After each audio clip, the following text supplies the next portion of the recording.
నమస్తే. తెలంగాణలో corporation and municipal elections జరుగుతున్నాయి. 116 మున్సిపాలిటీలు, 7 కార్పొరేషన్లు. అన్ని పార్టీలు ఎలక్షన్స్ని చాలా ప్రతిష్టాత్మకంగా తీసుకున్నాయి. సో మనం కరీంనగర్ నుంచి స్టార్ట్ చేసినాం. కరీంనగర్లో అక్కడున్న సిచ్యువేషన్ ఏంటి, లీడర్ల అభిప్రాయాలు ఏంటి, ఎట్లా ప్రచారం చేస్తున్నారు, ఇవన్నీ మాట్లాడిన తర్వాత మళ్ళీ మనం నెక్స్ట్ కరీంనగర్ నుంచి జగిత్యాలకు వచ్చినాం. సో వెరీ ఇంట్రెస్టింగ్ మున్సిపాలిటీల్లో జగిత్యాల ఒకటి. మొత్తం తెలంగాణలో జరుగుతున్న 116 మున్సిపాలిటీలు 115 ఒక ఎత్తు అయితే జగిత్యాల ఒక్కటి ఒక ఎత్తు. ఎందుకంటే ఇక్కడ బీఆర్ఎస్ పార్టీలో గెలిచి కాంగ్రెస్లోకి వచ్చి నేను పార్టీ మారలేదు అని సుప్రీంకోర్టులో అఫిడవిట్ వేసిండు. స్పీకర్ కూడా ఎవరైతే ఈయన మీద అనర్హత వేటు వేయాలన్నారో లేదు ఆయన బీఆర్ఎస్లోనే ఉన్నాడని స్పీకర్ కూడా నిర్ధారించిండు. కానీ బీఫామ్లు మాత్రం ఆయన సమక్షంలోనే జీవన్ ఎవరైనా డాక్టర్ సంజయ్ కుమార్ ఆధ్వర్యంలోనే, ఇక్కడ స్థానిక ఎమ్మెల్యే ఆధ్వర్యంలోనే జరిగినాయి. అయితే మొత్తం ఇక్కడ జగిత్యాల్లో 50 డివిజన్లు ఉన్నాయి. 50 టికెట్లు కాంగ్రెస్ పార్టీ ఇచ్చింది, 50 బీఫామ్లు ఇచ్చింది. ఈ 50 బీఫామ్లలో ఇప్పుడు 2 ఉన్నాయి వర్గాలు, ఇటు సంజయ్ వర్గం, ఇటు జీవన్ రెడ్డి వర్గం. కొత్త బీఆర్ఎస్ నుంచి వచ్చిన వాళ్ళు, ఓల్డ్ కాంగ్రెస్ వాళ్ళు. అయితే ఇక్కడ జరిగింది ఏంటంటే జీవన్ రెడ్డి వర్గానికి అన్యాయం జరిగింది. 35 సంజయ్ కుమార్కి సంబంధించిన వాళ్ళకి వచ్చినాయి, 15 మాత్రమే జీవన్ రెడ్డి వాళ్ళకి వచ్చినాయి. అయితే మరి ఇక్కడ ఎవరైతే ఆశావాహులు ఉన్నారో వాళ్ళంతా ఏం చేయాలి? వాళ్ళంతా ఏం చేశారంటే ఇండిపెండెంట్లుగా, రెబల్ క్యాండిడేట్స్గా బరిలోకి దిగారు. వెరీ ఇంట్రెస్టింగ్ ఏంటంటే దాదాపు 30-40 సంవత్సరాలుగా కాంగ్రెస్ పార్టీలో ఉన్న జీవన్ రెడ్డి ఇండిపెండెంట్ అభ్యర్థులుగా ఎవరైతే వాళ్ళ అనుచరులు, వాళ్ళ నాయకులు, వాళ్ళ కింది క్యాడర్ ఉన్నారో వాళ్ళని ఇండిపెండెంట్ కౌన్సిలర్స్గా రంగంలోకి దించిండు. సో దాదాపుగా ఎంతమంది, 15 మంది ఉన్నారా? 25 మందిని రంగంలోకి దింపిండు. వాళ్ళందరికీ ఒకటే గుర్తు వచ్చిందా? రకరకాల గుర్తులు వచ్చినాయి. ఇప్పుడు మనం ఉన్న వార్డు 23వ వార్డు. ఈ 23వ వార్డులో యాపిల్ గుర్తు. జీవన్ రెడ్డి గారు కాంగ్రెస్ కాదు, ఇప్పుడు యాపిల్కి ప్రచారం చేస్తున్నారు. ఆయన వెరీ ఇంట్రెస్టింగ్ విషయం అన్నమాట. ఇది ఆయన కాంగ్రెస్లోనే ఉన్నారు, కాంగ్రెస్ నాయకుడుగానే ఉన్నాడు. కానీ కాంగ్రెస్ గుర్తుకు కాదు ఓటేయాల్సింది, యాపిల్ గుర్తుకు ఓటేయండి, సేపు గుర్తుకు ఓటేయండి అని తిరుగుతున్నారు ఆయన. జీవన్ రెడ్డి ఇల్లు ఇదే 23వ వార్డులో ఉన్నది. చాలామంది లీడర్లకు సంబంధించిన సంజయ్ హాస్పిటల్ ఇదంతా కూడా 23వ వార్డులోనే ఉన్నట్టున్నది. సో నా వార్డు ఇది, నా ఇల్లు ఇక్కడే ఉన్నది. సో కనీసం ఈ వార్డు అయినా ఇవ్వండి అంటే ఈ వార్డు కూడా ఆయనకు చెప్పిన వాళ్ళకి ఇవ్వలేదట. లాస్ట్ మినిట్లో క్యాన్సిల్ చేసిరట. సంజయ్కి సంబంధించిన వర్గానికి చెందిన నాయకుడికే ఈ 23వ డివిజన్ వార్డు టికెట్ ఆయనకే ఇచ్చిరట. సో దీంతో ఈ సౌజన్య, నిఖిల్ రెడ్డి అనే వీళ్ళు ఇండిపెండెంట్గా ఈ యాపిల్ గుర్తు మీద పోటీ చేస్తున్నారు. వాళ్ళ సీరియల్ నెంబర్ 5 అని వాళ్ళు ప్రచారం చేస్తున్నారు. సో వాళ్ళు ప్రచారం చేస్తున్నప్పుడు మనం ఇక్కడే ఉన్నాం. జీవన్ రెడ్డి గారు ఇంకా రాలేదు, ఆయన వేరే దగ్గర ప్రచారం చేస్తున్నారు. ఆయనతో కూడా మనం ఇంటర్వ్యూ చేద్దాం. నెక్స్ట్ మాట్లాడదాం. నా ముందు వీళ్ళు సౌజన్య రెడ్డి టికెట్ ఎక్స్పెక్ట్ చేశారు. సో వాళ్ళ హస్బెండ్ ఉన్నారు, వాళ్ళ ఫ్యామిలీ అందరూ ఇక్కడ ఉన్నారు.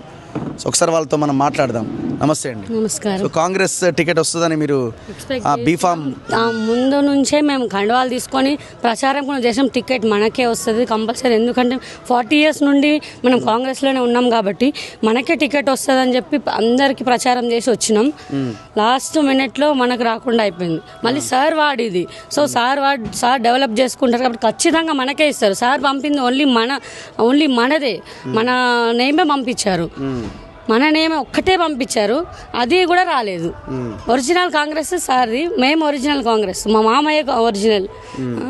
మా మామయ్య అంటే మేము ఉన్నాం 40 years నుండి మేము కాంగ్రెస్. సో మీకు కాకుండా ఎవరికి వచ్చింది? ఆయన కూడా పాత కాంగ్రెస్ అతనేనా? తాను ఫస్ట్ బీజేపీ, తర్వాత బీఆర్ఎస్, ఇప్పుడు కాంగ్రెస్. కానీ ఒరిజినల్ కాంగ్రెస్ కాదు. ఇప్పటికి కండువా వేసుకోలేదు. ఇప్పుడు టికెట్ వచ్చినాక కండువా వేసుకొని ప్రచారం చేస్తున్నారు. ఇప్పుడు జీవన్ రెడ్డి గారు మీకు పూర్తి మద్దతుతో, ఆయన బలంతో కంప్లీట్ ఆయన కోసమే మేము ఇప్పుడు ముందుకున్నాం. ఆయన సపోర్ట్తోనే ముందుకు వస్తున్నాం. కంప్లీట్ మొత్తం మాకే సపోర్ట్ చేస్తున్నారు సార్. మరి అక్కడ సంజయ్ ఆయన ఎమ్మెల్యే ఉన్నాడు. సో పార్టీ ఆయన వైపు ఉన్నట్టున్నది. ఆయనకు సంబంధించిన వాళ్ళకి బీఫామ్ ఇచ్చింది. మేము అందరికీ తెలుసు. మేము వెళ్తే అందరూ మీరు కాంగ్రెసే కదా అని చెప్పి వాళ్ళే ఐడెంటిఫై చేస్తున్నారు మమ్మల్ని. అదే సింబల్ మేము వస్తున్నాం. లేదు ఇట్లా జరిగింది అని మేము చెప్తున్నాం ప్రతి ఒక్కరికి. లేదు ఇది ఇప్పుడు మన యాపిల్ సింబల్, సార్ ఇటే సపోర్ట్ చేస్తున్నారు అని చెప్పి మేము చెప్తున్నాం. మేము వెళ్తేనే మమ్మల్ని ఐడెంటిఫై చేస్తున్నారు, ఏమన్నా అదే కదా అని చెప్పి. గెలవగలుగుతారా మరి? ఇప్పుడు నీతి గెలుస్తుందని నమ్ముతున్నా. ఎన్ని ఓట్లు ఉన్నాయి ఇక్కడ? ఇక్కడ 1864 ఉన్నాయి, దానిలో కొన్ని డబుల్ ఉన్నాయి. ఇట్లా మ్యాక్సిమం 1500 అయితే ఉంటుంది. 1500 అంటే మీకు ఒక 600 ఓట్లు మీకు గనక పడితే మీరు మీరు win యా వస్తాయి. ఓకే, మరి ఎంత ఖర్చు ఎంత రెడీ చేశారు మీ భర్త గారు? అదే అట్లా ఏం లేదు, నీతి గెలిచి ఖర్చు ఏం లేదు. ఓకే. మాకు మా పైన నమ్మకంతోనే చేస్తారు ఓట్లు అని చెప్పి నేను నమ్ముతున్నా. సో జీవన్ రెడ్డి గారు తిరుగుతున్నారా మీతో పాటు? యా మొన్న మసీద్కి వచ్చారు, ఇప్పుడు డోర్ టు డోర్ కూడా వస్తారు సార్ మా కోసం. అసలు ఏం జరిగింది? మీరున్నారో తను ఉన్నారో, తెర వెనక ఏం జరిగింది? మీకు ఎందుకు రాలేదు టికెట్ మీరు చెప్తారా? ఏం జరిగింది తెర వెనక? మేము మొదటి నుండి కాంగ్రెస్ పార్టీలో ఉండడము, కొత్తగా వచ్చిన బీఆర్ఎస్ ఎమ్మెల్యేని మేము వ్యతిరేకించడంతో మా మీద కక్షతోని ఆయన అనుచరణ వర్గానికి ఇచ్చినారు. ఆ అనుచరులకు ఇప్పటికీ కూడా బీఆర్ఎస్ మెంబర్షిప్ ఉన్నది, కాంగ్రెస్ మెంబర్షిప్ లేదు. జీవితంలో ఒక్కసారి కూడా కాంగ్రెస్ కండువ కాదు, కాంగ్రెస్ ఓటు కూడా వేయని వారికి ఈరోజు బీఫామ్ వచ్చింది. ఓకే. దీని వెనుక సంజయ్ గారి హస్తం ఉన్నది. ఆయన మమ్మల్ని కక్షపూరితంగానే మాకు టికెట్ రాకుండా చేసినాడు. జీవన్ రెడ్డి వర్గానికి టికెట్లు వచ్చి గెలిస్తే జీవన్ రెడ్డి గారు ఫెయిత్ పెరుగుతుంది, ఆయన పవర్ తగ్గిపోతుంది అనే ఉద్దేశంతోనే ఆయన వర్గానికి ఇచ్చుకొని నేనే అందరిని గెలిపించినానే ప్రచారం కూడా చేసుకుంటాడు ఆయన. మాకు ప్రజలు ఉన్నారు, మాతోని మా వెంబడినే ఉన్నారు. ఎక్కడ పోయినా మంచి రిసీవింగ్ ఉన్నది మాకు. చిన్నప్పటి నుండి ఇక్కడే పుట్టి పెరిగినాం, అందరూ తెలుసు మాకు, ప్రతి ఒక్క సమస్య తెలుసు వాడకట్టులో. మాకు 10 ఏళ్ల క్రితం జీవన్ రెడ్డి గారు మాకు కాంగ్రెస్ గవర్నమెంట్ ఉన్నప్పుడు కట్టిన డ్రైనేజీలు తప్ప ఒక్కళ్ళు కూడా ఒక టచ్ కూడా చేయలేదు. వర్షాలు పడితే ఇళ్ళలోకి నీళ్ళు వస్తాయి. ప్రజలందరూ నేను ఎక్కడికి పోయినా వాళ్ళ బాధ అదే, డ్రైనేజ్ చూపించేసి ఇట్లున్నది మన పరిస్థితి అని చెప్తున్నారు. సో మరి ఇప్పుడు మీరు ఇక్కడే ఉండే బదులు మీరు అదే సంజయ్ దగ్గరికి వెళ్తే ఆయన నుంచి ఒక బీఫామ్ వస్తే మీకు ఇంక ఈజీ అయ్యేదేమో. అదే కాంగ్రెస్ గుర్తు మీద మీరు పోటీ చేసే ఛాన్స్ వస్తుండే. లేదండి, ఆయన దగ్గరికి వెళ్తే కాంగ్రెస్ పార్టీ బీఫామ్ వచ్చినా మాకొద్దు. మేము నమ్ముకున్నది జీవన్ రెడ్డి గారిని, ఆయన వెంటే ఉంటాం. మా నాన్నగారు కూడా జీవన్ రెడ్డి గారి దగ్గర జూనియర్గా 45 years బ్యాక్ నుండి తన దగ్గర జూనియర్గా జాయిన్ అయ్యి ఈ స్టేజ్కి వచ్చినాం. సో ఆయన నమ్ముకొనే ఉంటాం, ఆయనను కాదని మేము ఏ పని కూడా చేయం. టికెట్ వచ్చినా మాకొద్దు. సో మీరు 40 years కాంగ్రెస్ అండి? జీవన్ రెడ్డి గారితోనే ఉన్నారు 85 నుంచి. జీవన్ రెడ్డి గారి అనుచరులము, అప్పటి నుండి తన వెంటే ఉండి పనిచేస్తున్నాము. నేను కొడిమేల మండల్ ప్రెసిడెంట్గా కూడా చేసిన కాంగ్రెస్ పార్టీకి వెళ్ళి, గత పోయిన టర్మ్లో సర్పంచ్గా కూడా చేసిన. మరి జీవన్ రెడ్డి గారి అభివృద్ధిని చూసే తన వెంబడి ఉంటున్నాం 40 ఏళ్ళకి వెళ్ళి. ఎందుకు ఈ సిచ్యువేషన్ వచ్చింది? ఊహించని కూడా ఊహించకపోయి ఉంటారు మీరు ఈ పరిస్థితి వస్తుందని. ఇది ఏమైనా సంజయ్ గారి కుట్ర, మరి ఆయనకు బ్యాక్ ఎవరున్నారో మాకు తెలియదు. కానీ జీవన్ రెడ్డి గారిని ఇబ్బంది పెడుతుండ్రు. ఈ 75 సంవత్సరాల ఓల్డ్ ఏజ్లో ఆయన కుమిలి బాధపడుతున్నారు. తనను చూసి మేము కూడా బాధపడాల్సిన పరిస్థితి వస్తున్నది. మేము వార్డులకు వెళ్ళి అదే చెప్తున్నాం, జీవన్ రెడ్డి గారిని ఇబ్బంది పెడుతున్నారు, కావాలని టికెట్ ఇవ్వలేదు. ఇది జీవన్ రెడ్డి గారి సపోర్ట్తోనే మేము తిరుగుతున్నాము. జీవన్ రెడ్డి గారే సంజయ్ టికెట్ రాకుండా చేసిండ్రు. ఇది ఒరిజినల్ కాంగ్రెస్ మేము, డూప్లికేట్ కాంగ్రెస్ వాళ్ళు. Original Congress versus duplicate Congress మధ్య పోటీ. అంతే. ఇప్పుడు మరి ఆయనకు సంబంధించిన ఒక 15 మందికి వచ్చిందేమో కదా టికెట్. మరి అది ఏదైతున్నదో ఆ టికెట్ మరి అక్కడ వాళ్ళ అభ్యర్థులు లేరు కాబట్టి, వీళ్ళు అసలు కాంగ్రెస్ అభ్యర్థులు వాళ్ళ డూప్లికేట్ కాంగ్రెస్ అభ్యర్థులు లేరు కాబట్టి మా ఊళ్ళకి వచ్చింది. ఇంకా మిగతా కాడ మా వాళ్ళు ఒరిజినల్ కాంగ్రెస్ వాళ్ళు ఉన్నా కానీ కావాలని పక్కకు పెట్టి డూప్లికేట్ కాంగ్రెస్ మెంబర్లకు ఇచ్చిండ్రు. అంత లొల్లేందుకు? ఆయన ఏదో ఒక పార్టీ వేరే పార్టీలకు పోవచ్చు, ఇంత ఇబ్బంది పెడుతున్నారు కదా. జీవన్ రెడ్డి గారు వేరే పార్టీకి ఎందుకు పోవాలి? 40 ఏళ్ళకి అప్పుడు కేసీఆర్ గారు ఆఫర్ ఇచ్చినా కానీ మంత్రి పదవి ఇస్తా అంటే కూడా పోలేదు. సో ఒరిజినల్ కాంగ్రెస్ నమ్ముకున్నాడు, ప్రజలను నమ్ముకున్నాడు, జగిత్యాల ప్రజలను. కాబట్టి మేము కూడా ప్రజలను నమ్ముకుంటున్నాం, జీవన్ రెడ్డి గారిని నమ్ముకుంటున్నాం. ఇప్పుడు పాయింట్ ఎట్లుంటుంది అంటే, ఇప్పుడు ఓన్లీ జీవన్ రెడ్డి కూడా దాని వెనకాల ముఖ్యమంత్రి ఉన్నాడు, ఇన్ఛార్జ్ మంత్రి ఉత్తమ్ కుమార్ రెడ్డి ఉన్నాడు. మరి వాళ్ళందరూ చెప్పకుండా ఇక్కడ కన్ఫామ్ అవుతుందా? కాదు కదా, అవకాశం లేదు కదా. అది వెనకాల ఏం జరిగిందో తెలియదు కానీ జీవన్ రెడ్డి గారికి అయితే అన్యాయం జరిగిందండి. పార్టీని మా గుర్తును లాక్కున్నారు, మా అన్నం తినేది ప్లేట్ లాక్కున్నారు. ఓకే, మేము ఒక చెట్టు గొడుగు కింద ఉన్న వాళ్ళం కాంగ్రెస్ పార్టీని మేము నమ్ముకున్నాం. మేము ఎందుకు వెళ్తామండి బయటికి? కాంగ్రెస్ పార్టీ మాది, మా సొంతం. వాళ్ళెవరండి? వాళ్ళు రావడానికి వాళ్ళెవరు, వెళ్ళడానికి మేము ఎందుకు వెళ్తామండి బయటికి? మా సొంతం పార్టీ. అభివృద్ధి కోసం వచ్చిన అంటున్నాడు కదా ఆయన సంజయ్. 10 ఏళ్ల నుండి చేసిన అభివృద్ధి ప్రజలకు తెలుసు, జగిత్యాల ప్రజలకు. 10 ఏళ్ల నుండి చేయని అభివృద్ధి ఈ 1 year నుండి ఏం చేస్తాడు ఆయన? ఖాళీ పవర్ కోసము, కాంట్రాక్ట్ల కోసము డబ్బుల కోసం తప్ప ఆయన పార్టీకి వచ్చింది అందుకు తప్ప ఇంక ఏం లేదు. ఆయన అభివృద్ధి అనేదే లేదు. 10 ఏళ్ళకెళ్ళి చేయని అభివృద్ధి ఇవాళ ఏం చేస్తాడండి ఆయన? సో ఏం చేస్తారమ్మా మీరు? ఒకవేళ మీరు ఇక్కడ గెలిస్తే ఏం చేద్దాం అనుకుంటున్నారు మీ డివిజన్కి? మనకి మున్సిపాలిటీ వాళ్ళు 3 డేస్కి ఒకసారి వస్తున్నారు. ప్రతి ఒక్కరు అదే సమస్య. అది మన వర్షం పడుతుంటే ఆ పైన అక్కడ నుండి వాటర్ మొత్తం ఇళ్ళల్లోకి వస్తున్నాయి. ఆ చెత్త తీస్తలేరు, డ్రైనేజీలు అన్నీ నిండిపోతున్నాయి, స్ట్రీట్ లైట్స్ ఉండట్లేదు సరిగా. ప్రతి ఒక్కరు అదే ప్రాబ్లం. ఖచ్చితంగా నేను దానికి సొల్యూషన్ చూపిస్తా. మామయ్యకు తెలుసు, వాళ్ళు చేసిరు కాబట్టి వాళ్ళకి ఎక్స్పీరియన్స్ ఉంది, ఏది ఎట్లా చేస్తే అవుతుంది, వాళ్ళకు ఒక ఐడియా ఉంది కాబట్టి వాళ్ళకి ఐడియా ఉంది కాబట్టి వాళ్ళని అనుసరించి తప్పకుండా ఏం చేయాలో ఖచ్చితంగా చేస్తాం. ఎవ్రీ డే ఎవ్రీ వీక్ మేము వార్డు తిరుగుకుంటూ వాళ్ళ సమస్యలు ఏందో ఖచ్చితంగా తెలుసుకొని తీరుస్తాం. ఎంతమంది పోటీ చేస్తున్నారు మీలాగా ఇట్లా ఇండిపెండెంట్గా? కాంగ్రెస్ ఒరిజినల్ కాంగ్రెస్ వాళ్ళు? ఒరిజినల్ కాంగ్రెసా? ఇక్కడ ఓవరాల్గా 25 మెంబర్స్. సో మీరంతా సమావేశమై పోటీ చేద్దామని డిసైడ్ అయిపోయింది. అవును. ఒకవేళ మరి రిజల్ట్ ఏమైనా అటు ఇటు అయితే పరిస్థితి ఏంది? అట్లా అవ్వదు అసలు. మేము ముందు కాన్ఫిడెంట్గా ఉన్నాం. ఖచ్చితంగా జనాలు చూస్తున్నారు, ఖచ్చితంగా మేము గెలుస్తాం. ఇక్కడ ఎవరు మేయర్ అభ్యర్థి? మేయర్ మీన్స్ చైర్మన్ అభ్యర్థి ఎవరు? మున్సిపల్ చైర్మన్ మీ వైపు నుంచి ఒకరు అనుకున్నారా? లేదు, ఇంకా డిసైడ్ అవ్వలే. ఫస్ట్ మనం గెలిచినాక అది చూద్దాం. సో ఏం చెప్పదలుచుకున్నారు మీకు టికెట్ రాకుండా చేసిన సంజయ్ కుమార్కి? ఖచ్చితంగా గెలుస్తామని చెప్తున్నాం, ఇంకేం చెప్పాలి. అంతే, గెలిస్తే ఛాలెంజ్ చేస్తాం అంతే. సార్కి గిఫ్ట్గా ఇస్తాం ఇది. ఓకే. ఇక్కడ చాలా మంది మహిళలు ఉన్నారు. రండి అమ్మ, రండి రండి రండి, పర్లేదు రండి. కాంగ్రెస్ అంటేనే జీవన్ రెడ్డి, జీవన్ రెడ్డి అంటేనే కాంగ్రెస్. ఓకే. ఈ సంజయ్ కుమార్ ఇట్లా చేస్తుడు మంచి పద్ధతా? మళ్ళీ కండవా ఎందుకు బీఆర్ఎస్ అని అంటుండు? ఈ కండవ మా కండవాకు విలువ లేకుండా చేసిండు. బీఆర్ఎస్ ఉన్నా అంటాడు, బీఆర్ఎస్నే ఉన్నా అంటాడు, మరి మా కండువ ఎందుకు తీసుకున్నాడు? డెవలప్మెంట్ కోసం.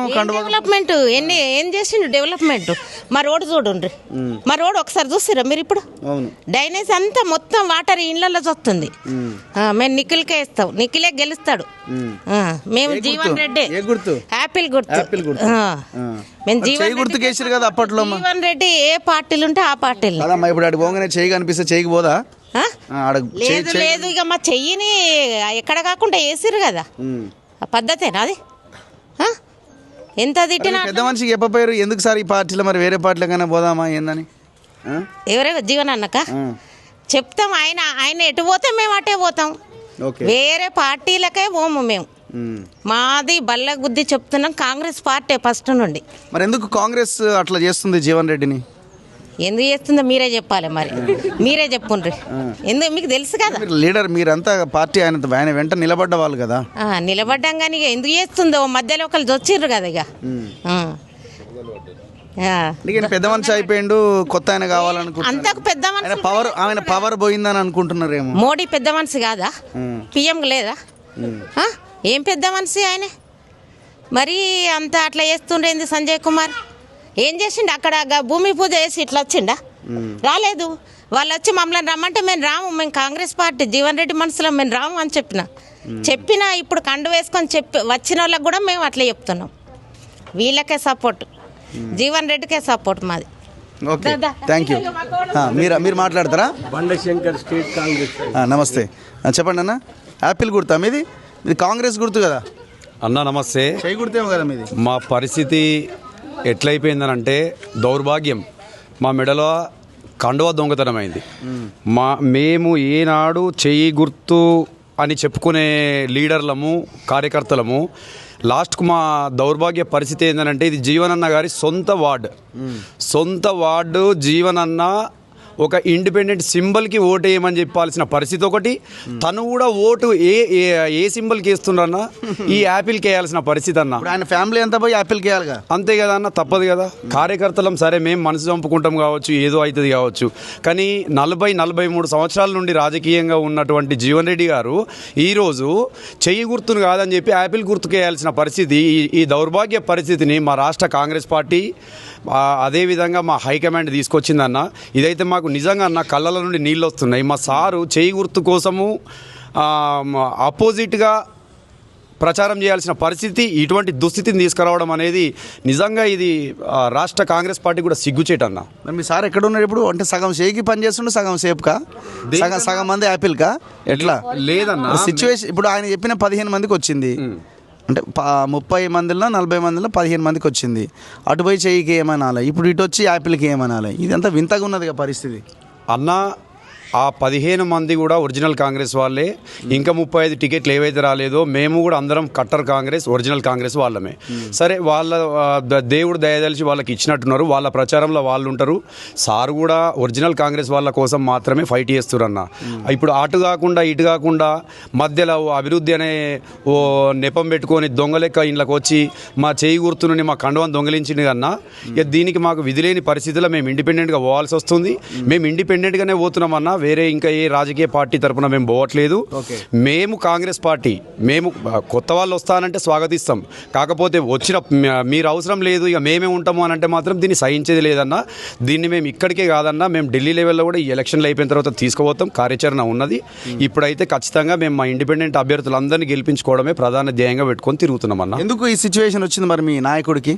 అన్న క్లియర్గా ఇప్పుడు మనకు తెలియని విషయము ఏముందన్న, ఒకవైపు రాజీవ్ గాంధీ గారు తీసుకొచ్చినటువంటి ఫిరాయింపు చట్టాన్ని తుంగలో దొక్కుతున్నది రాష్ట్ర కాంగ్రెస్ పార్టీ. ఓపెన్గా చెప్తున్నాం అన్న, ఇంకా దాన్ని దాచుకోవడానికి ఏం లేదు. తర్వాత ఈ పార్టీ ఫిరాయింపులను మొట్టమొదటిగా వ్యతిరేకించిందే మా జీవన్ రెడ్డి గారు అన్న. అక్కడ నుండి వాళ్లకు ఆహా నువ్వు మాకు ఆపోజిట్గా చెప్పేంత మొగోనివా అని చెప్పి రేవంత్ రెడ్డి గారికి మింగుడు పడట్లేదు. కానీ ఖచ్చితంగా న్యాయం ఎటువైపు ఉందో అటువైపు మాట్లాడడమే మా జీవన్ రెడ్డి గారు చేసిన అతిపెద్ద తప్పు అని చెప్పి వాళ్ళు భావిస్తారన్న, మేము కాదు. రాజ్యాంగానికి తూట్లు పడుస్తావు, ఫిరాయింపులను ప్రోత్సహిస్తావు, తర్వాత స్పీకర్ గారికి మా అఫిడవిట్ ఇస్తావు టీఆర్ఎస్లో ఉన్నా అని. రాష్ట్ర మీడియాకి, చిన్న మీడియాకి అందరికేమో నేను టీఆర్ఎస్లోనే ఉన్నా, నిన్నగాక మొన్న అన్న స్పీకర్ గారు ఈయన టీఆర్ఎస్ఏ ఉన్నారు అని చెప్పిన తర్వాత కూడా నేను ఇప్పటికీ టీఆర్ఎస్లోనే ఉన్నా, కానీ కాంగ్రెస్ పార్టీ వ్యక్తులకు ప్రచారం చేస్తా. ఎవడన్నా ఇంటే నవ్విపోతాడన్నా. ఏం బతుకన్నా ఆయనది? ఆయన మనిషి అన్న. నిజంగా సిగ్గు, శరం, మానం ఏమన్నా ఎమ్మెల్యే డాక్టర్ సంజయ్ కుమార్ గారికి ఉంటే ఆయన ఏం చేయాలా? రాజీనామా చేయి, టికెట్ తెచ్చుకో కాంగ్రెస్ పార్టీ నుండి, గెలువు. నీకోసం మేము కూడా పనిచేస్తామంటున్నాం కదా కార్యకర్తలం. నువ్వు పార్టీ ఫిరాయించి ఓదిక్కు రాహుల్ గాంధీ ఏమో పాపం రాజ్యాంగము దీన్ని రక్షించాలి అని చెప్పి మన పార్లమెంటు ఎలక్షన్ అప్పుడు ఎన్నికల మేనిఫెస్టోలో పెట్టిరన్న పాంచన్యాయ అనే సూత్రాన్ని. అందులో పార్టీ ఫిరాయిస్తే ఇమీడియట్గా డిస్క్వాలిఫై కావాలి. దాన్ని ప్రొజెక్ట్ చేసుకుంటూ మా జీవన్ రెడ్డి గారు మాట్లాడితే రాష్ట్ర కాంగ్రెస్ పార్టీకి నొప్పి. ఎందుకనంటే మొట్టమొదట కాదన్న, ఎప్పటి నుండైనా వ్యతిరేకించేది తనే. ఫిరాయింపులతోటి నిజంగానే గవర్నమెంట్స్ ఉంటాయి అని అంటే కేసీఆర్ గారు ఎంతమందిని తీసుకున్నారన్న ఫిరాయింపులు? ఇవాళ ఎడ కూర్చుని పెట్టిరన్న కేసీఆర్ గారిని? అంటే మనం కూడా 10 మందిని తీసుకోగానే ఇక మనం స్టాండర్డ్గా ఉంటామా? ఇప్పుడు ఆయన మరి పార్టీయే డిసైడ్ అయిపోయింది కదా. మీరు రాహుల్ గాంధీ పేరు చెప్పినా, రేవంత్ రెడ్డి పేరు చెప్పినా వాళ్ళ సహకారం అనేది వ్యవహారం అంతా జరగదు కదా. జీవన్ రెడ్డిని వద్దనుకుంటున్నారేమో వాళ్ళు సింపుల్గా. ఆయన అవసరం లేదని వాళ్ళు అనుకుంటున్నారు. ఆయన ఎంత అరిచినా, ఎంత ఏం చేసినా నడిచిన రోజులు నడుస్తుంది, ఆయనే సైలెంట్ అవుతారు, లేకపోతే ఇంకేదన్నా దారి చూసుకుంటారని అనుకుంటున్నారేమో. ఇది కనబడుతున్నది కదా వెరీ క్లియర్గా. ఇంకేం మన దాగుడు ముత్తలు ఏమున్నాయి? క్లియర్గా కనబడుతుందన్న. ఇప్పుడు మేము నమ్ముకున్నది జీవన్ రెడ్డి గారి గొడుగు. ఓకే, ఈ ఇండిపెండెంట్లో అందరం గెలుస్తాం, చైర్మన్ అభ్యర్థిని మేమే ఎంపిక చేసుకుంటాము. అప్పుడైనా రాష్ట్ర కాంగ్రెస్ పార్టీకి, ప్రభుత్వానికి ఏదైనా కనువిప్పు కలుగుతుందా చూస్తాం. లేదు అని అంటే అన్న, అంటే ఒక పార్టీ సపోర్ట్ ఉంటేనే మనం బతకగలుగుతామా? ఇండివిజువల్గా ఉండలేమా? ఇంకా ఎన్నో పార్టీలు ఆఫర్ చేసినాయన్న పెద్ద మనిషికి. ఇప్పుడు కాదు, నాటి 20-25 సంవత్సరాల కింద నుండి ఎన్నో పార్టీలు అభివృద్ధి ఇది చేద్దాం అది చేద్దాం అన్నట్టు కూడా తను పార్టీ ఫిరాయించలేదు. మీకు ఇంట్రెస్ట్ ఉందా ఆయన టీఆర్ఎస్లో కానీ, ఇంకే బీఆర్ఎస్లో కానీ, బీజేపీలో కానీ పోతే మీకు ఓకేనా? ఇంపాసిబుల్ అన్న. మా సార్ కొట్లాడుతున్నదే పార్టీ ఫిరాయించొద్దురా నాయన, మనం ఎండ్లునో గండ్లబడి సావాలని చెప్పి. పదవి లేదు కదా, పదవి లేకుండా ఎల్లకైనా పోవచ్చు, పదవి ఉన్నోళ్ళు పోవద్దేమో అన్న. పదవులు ఉన్నా పదవులు లేకున్నా ఆయన పదవి కోసం, అధికారం కోసం పాకులాడే మనిషి కాదన్న. ఓకే, ఇంకెవరైనా మాట్లాడతారా? మీరు Bandashekar state Congress party secretary. Okay, మీది ఇక్కడ ఇదే వార్డా? మీదేంది మరి? ఇది యాపిలా, చెయ్యా? యాపిల్ మీ గుర్తు చెయ్యి కదా మరి. చేయగానే ఇప్పుడు యాపిల్ అయింది. సరే రఘు గారు, మీరు మీ యొక్క జర్నలిస్ట్లో ఎంత అనుభవం ఉందో నాకు తెలుసు, నేను మీ అన్ని చూస్తూ ఉన్నా. కానీ మీకు కూడా విచిత్రమే ఈ జగిత్యాల ప్రాంతం. ఎందుకంటే మీకు చాలా విచిత్రం. అసలు మీ జీవితంలో ఎటువంటి సంఘటన అసలు జరగలేదని నేనైతే అనుకుంటా. మొన్న స్పీకర్ గారు ఆయన బీఆర్ఎస్ శాసనసభ్యుడు అని చెప్పిన తర్వాత ఇక్కడ ఈ శాసనసభ్యుడు ప్రెస్ మీట్ పెట్టి బీఆర్ఎస్ సంబంధించినటువంటి వారు కాంగ్రెస్ పార్టీ కండువాలు కప్పి ఆయన కప్పుకోకుండా విచిత్రంగా మాట్లాడతాడు. నేను బీఆర్ఎస్ సంబంధించిన వ్యక్తిని, నా యొక్క ఏదైతే జీతం ఉందో నెల జీతం ఏదైతే ఉందో అందులో నుంచి కట్ అవుతున్నది, నేను బీఆర్ఎస్ సంబంధించిన వాళ్ళు వీళ్ళందరినీ కూడా కాంగ్రెస్ అయినప్పటికీ కూడా నేను వీళ్ళని గెలిపిస్తా. దాంతోపాటుగా స్పెషల్ ఆఫర్ ఏంటంటే బీఆర్ఎస్ సంబంధించిన వాళ్ళు ఎవరైతే ఉన్నారో వాళ్ళు వచ్చి నన్ను అడిగినా వాళ్ళ తరఫున ప్రచారం చేస్తూ అంటున్నాడు. చూడండి, ఇక మీకే నవ్వు వస్తున్నాడు. ఇక సమాజం ఏమనుకోవాలి, ఓటర్ ఏమనుకోవాలి చెప్పండి. అటువంటి దయనీయమైన పరిస్థితి ఇక్కడ జగిత్యాలలో ఉన్నది. అయినా ఇంకోటి సార్, ప్రతిపక్షంలో ఉంటే పని కాదండి. ప్రతిపక్షమే ప్రజాస్వామ్యానికి పునాది. గతంలో కేసీఆర్ గారు ముఖ్యమంత్రి ఉన్న సమయంలో ఇక్కడ జీవన్ రెడ్డి గారు ప్రతిపక్ష నాయకునిగా ఆయనకు శాసనసభలో ఆయనకు రిక్వెస్ట్ చేస్తే ఇక్కడ ఉన్నటువంటి బ్రిడ్జికి 70 కోట్ల రూపాయలు రిలీజ్ చేసిండండి. వంతెన నిర్మాణం అయింది, బోర్నపల్లి వంతెన నిర్మాణం అయింది. లెఫ్ట్ సైడ్న అధికార పక్షం ఉంటుంది, రైట్ సైడ్లో ప్రతిపక్షం ఉంటుంది.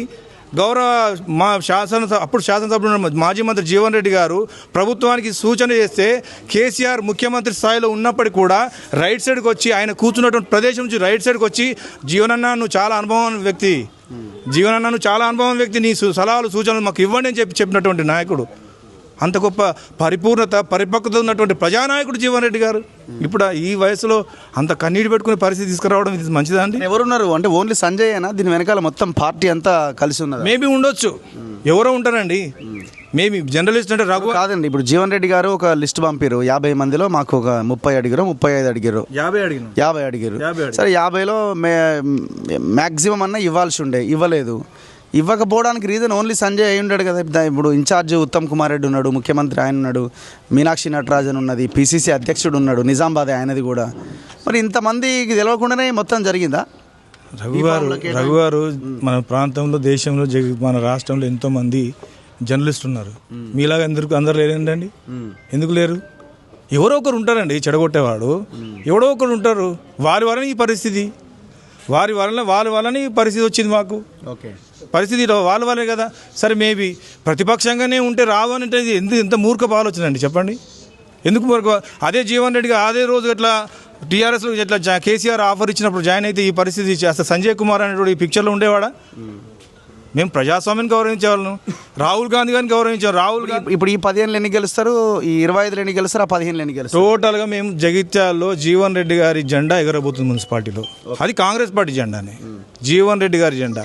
అటు మీరు అన్నారు ఇందాక, ఇది మేము అడిగాము 50 అడుగుతానండి, 20 ఇచ్చానండి. చిత్రమైన విషయం ఏంటంటే ఆ 20లో కూడా మళ్ళీ బీ ఫామ్ ఇచ్చిన తర్వాత 5గురికి గుంజుకున్నారండి. ఏం చిత్రం అండి చెప్పండి. ఇది బీ ఫామ్స్ 5గురికి ఇచ్చిన తర్వాత కూడా మళ్ళీ గుంజుకున్నారు. వాళ్ళు they are very senior in Congress party. ఎవరో సంబంధం లేని వ్యక్తులు వచ్చి మేము కాంగ్రెస్ పార్టీ సింబల్ అని చెప్పడానికి పోతే అది ప్రజలు ఎట్లా రిసీవ్ చేసుకుంటారండి? మీరు చెప్పండి, ఎట్లా రిసీవ్ చేసుకుంటారు వాళ్ళని? చూద్దాం ఏం జరుగుద్ది అన్నది. మొత్తానికైతే వెరీ ఇంట్రెస్టింగ్. జగిత్యాల మొత్తం 116 మున్సిపాలిటీలు, 115 ఒక ఎత్తు అయితే జగిత్యాల ఇంట్రెస్ట్గా కనబడుతున్నది. ఇక్కడ 2 గుర్తులు ఉన్నాయి, చెయ్యి గుర్తు అండ్ యాపిల్ గుర్తు. మరి కారు గుర్తు ఇంతకుముందు సంజయ్ ఉండే, దానికి సంబంధించిన దాంట్లో వేరే ఎవరో ఒకరు బీఫామ్లో కార్యక్రమం అంతా చేసిరట. పెద్ద ప్రొజెక్షన్ అయితే వాళ్ళది కనబడతలేదు. ఈ రెండింటి మధ్యనే ప్రధాన పోటీ ఉన్నట్టుంది. బీజేపీ కొంత భాగం, కొంత బోగా శ్రావణి వాళ్ళ ఇది కనబడుతున్నది. సో మరి ఈ టోటల్ ఫైట్లో 50 డివిజన్లలో మెజారిటీ ఎవరికి వస్తుంది అన్నది చూడాలి.